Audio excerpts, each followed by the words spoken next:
Cewek ini pergi ke kota lain buat nyari pekerjaan yang lebih layak. Dia bilang ke mamanya akan sering pulang lagi. Tapi setelah 4 bulan, dia belum pulang juga. Mamanya jadi kangen berat. Suatu hari menjelang Natal, wanita tua itu tiba-tiba berseru, "April udah datang!" Padahal saat itu masih Desember. Kok bisa gitu?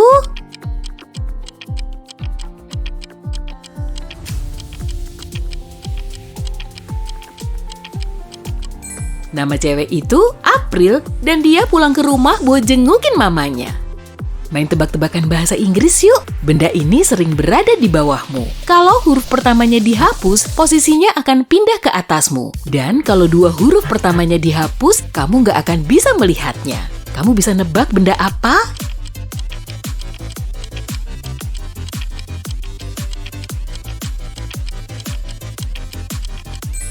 Jawabannya chair alias kursi yang bisa berubah jadi hair alias rambut dan air atau udara. Amati gambarnya ya, ada yang salah nggak sih?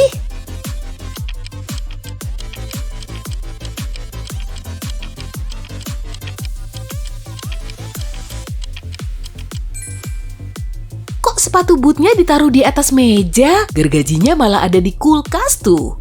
Gimana kalau gambar ini? Apa menurutmu ada yang aneh?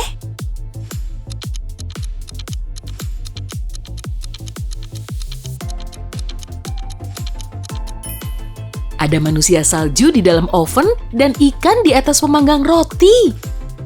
Dennis, Maria, dan Yulia lagi ada di tengah pesta. Mereka mau bikin permainan. Di situ sudah ada 5 topi, 2 diantaranya berwarna merah dan 3 sisanya berwarna kuning. Setelah menutup mata, mereka mengambil sembarang topi lalu memakainya di kepala. Begitu membuka mata, mereka malah saling pandang. Masing-masing dari mereka harus nebak warna topi yang mereka pakai. Dennis dan Yulia bilang mereka nggak tahu jawabannya. Tapi Maria bilang dia tahu warna topi yang dipakainya.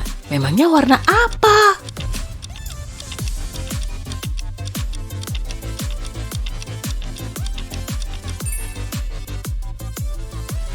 Kuning. Maria melihat topi Dennis dan Yulia berwarna merah dan dia juga tahu kalau topi merah cuma ada 2. Kamu cuma bisa nge-share setelah mengambilnya. Apaan ya?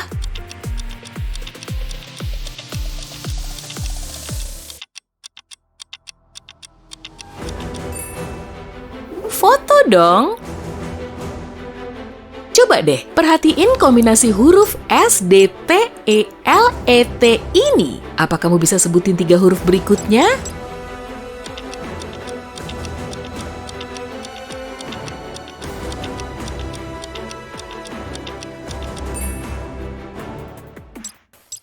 Jawabannya DSS. Itu cuma inisial dari angka 1 sampai 10. Saat Miko sedang melewati gedung, tiba-tiba di dekatnya ada amplop yang masih tersegel. Ternyata isinya kunci dan selembar kertas. Di situ juga tertulis, "Tolong, 323." Miko langsung masuk ke dalam gedung, lalu nyari pintu bernomor 323. Kemudian dia membuka pintu dengan kunci yang dipegangnya. Rupanya, di dekat jendela yang terbuka, ada cowok yang terduduk di lantai. Tubuhnya terikat pada kursi dan mulutnya disumpal. Dia kemudian bilang, "Ada 2 cowok membobol kantor saya, ngikut tubuh saya, Pak. Lalu menggondol semua uang di brankas. Untung tangan saya nggak diikat, jadi saya bisa nulis surat lalu melemparnya keluar jendela, beserta anak kunci ruangan ini." Miko nggak percaya sama ceritanya, dan malah lapor polisi. Kenapa gitu?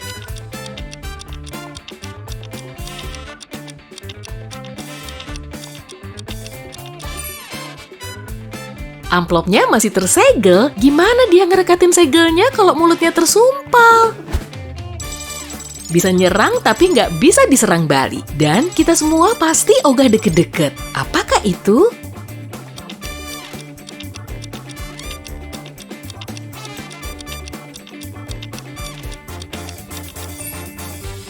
Jawabannya demam. Kedua tim ini lagi main sepak bola, masing-masing tim mencetak 2 gol. Tapi hasilnya bukan seri. Salah satu tim ternyata berhasil memenangkan pertandingan. Kok bisa sih?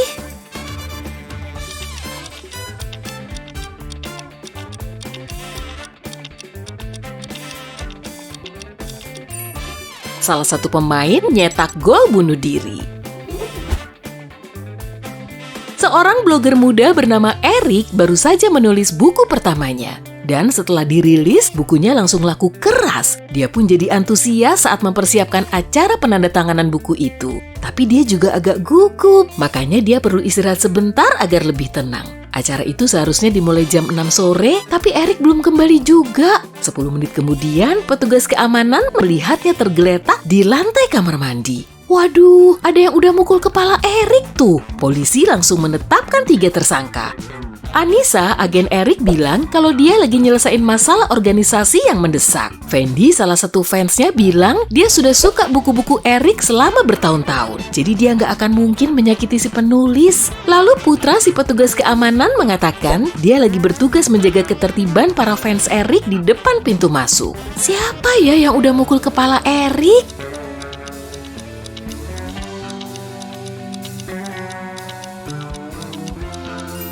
Pelakunya Fendi. Eric baru punya 1 buku. Jadi cowok itu nggak mungkin baca buku-buku Eric selama bertahun-tahun.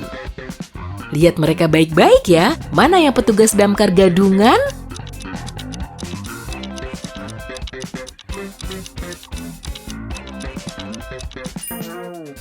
Yang di sebelah kanan. Dia nggak pakai helm dan nggak punya tas khusus. Selain itu, celananya bukan seragam damkar pada umumnya. Di atas meja terdapat 3 cangkir kosong dan 10 gula batu. Kamu perlu naruh gula batu itu ke semua cangkir agar gula di masing-masing cangkir berjumlah ganjil.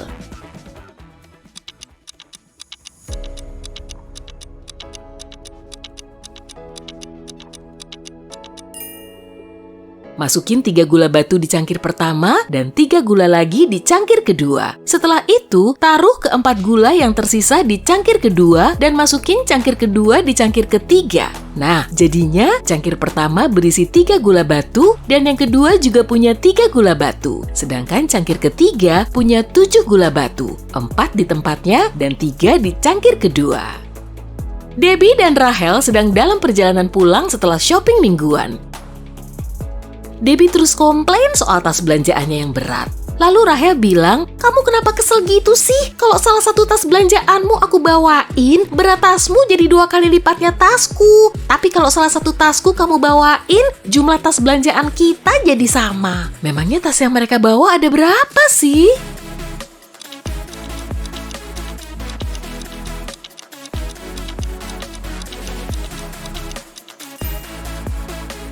Rahel membawa 7 tas dan Debbie cuma membawa 5 tas.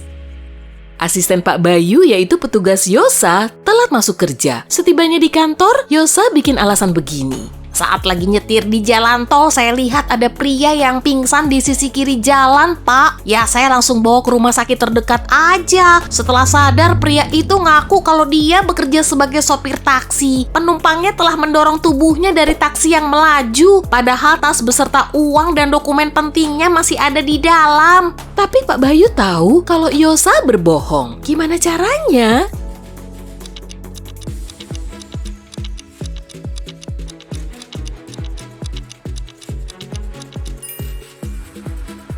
Kalau si sopir memang didorong dari dalam mobil, dia seharusnya jatuh di tengah jalan, bukan di sisi jalan. Kevin udah lapar berat tuh. Setelah nemu restoran yang menjual burger, dia pun segera pesan. Si pelayan juga langsung membawakan pesanannya. Tapi Kevin perlu cuci tangan dulu di kamar mandi. Dan sialnya, setelah dia balik lagi, burgernya udah hilang. Setelah melihat pengunjung lain, Kevin langsung tahu si maling burger. Apa kamu juga tahu?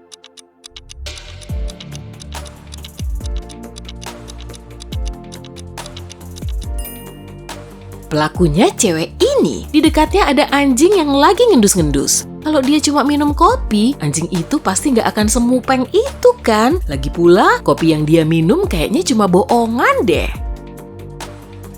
Saat jalan-jalan di taman, Mirna melihat ada anjing lapar. Sebenarnya dia pengen ngasihin makanannya ke anjing itu, tapi posisinya ada di seberang sungai. Lalu dia berjongkok untuk menarik perhatian si anjing sambil memperlihatkan makanannya.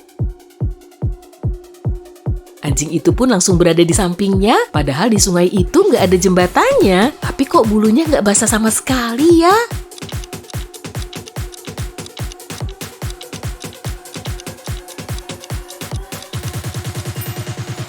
Saat itu sedang musim dingin dan sungainya masih beku.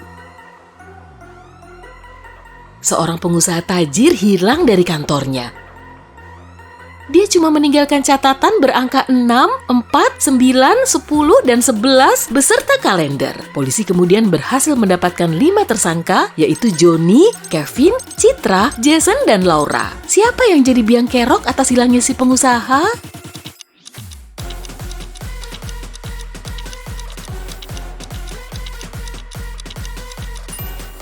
Pelakunya Jason. Semua angkanya merepresentasikan inisial dari nama bulan. Dan angka pertama dari bulan itu ngebentuk nama JASON. Dimas beli HP dan casing baru dengan total 3,1 juta rupiah. Harga gadget itu lebih mahal 3 juta daripada casingnya. Memangnya dia harus bayar berapa sih untuk beli ponselnya aja?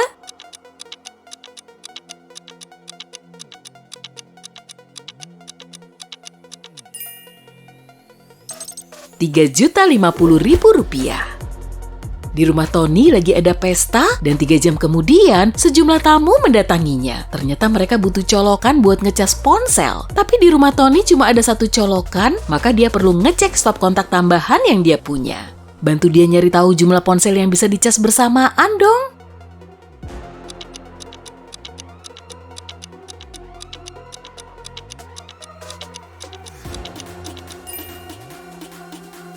Tony bisa ngecas 8 ponsel. Lihat deh, salah satu kabelnya putus, sedangkan yang colokannya cuma 1 nggak bisa dipakai. Yang satunya lagi nggak berkabel.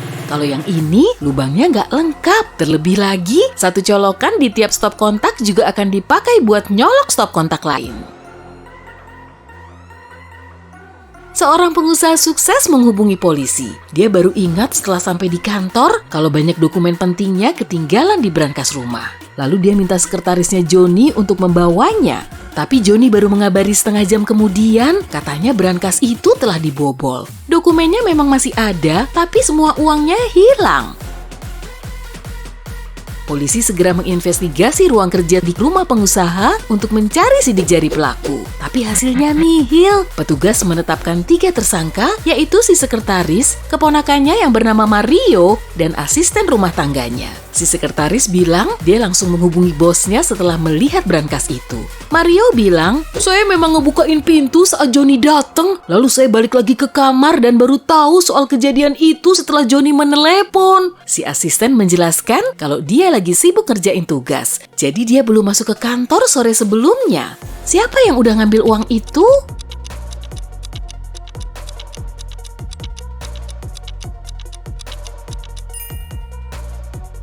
Si sekretaris. Di ruangan itu nggak ada sidik jari, padahal Johnny juga ada di situ, yang pastinya nyentuh banyak benda kan? Kalau memang nggak bersalah, ngapain bersihin semua sidik jarinya?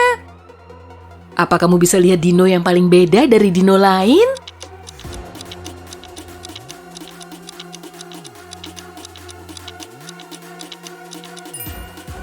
Bener, yang ini.